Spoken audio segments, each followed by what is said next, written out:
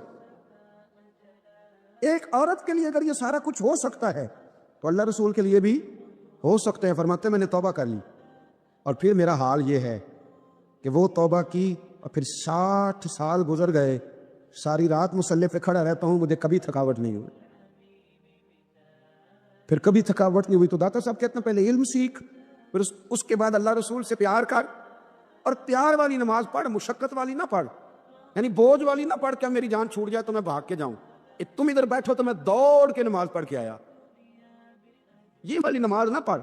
پھر تو آیا تو پھر ذوق پیدا کر، پھر تیرے اندر شوق ہو، پھر تو توانائی والا جذبہ رکھے دین کے معاملے میں۔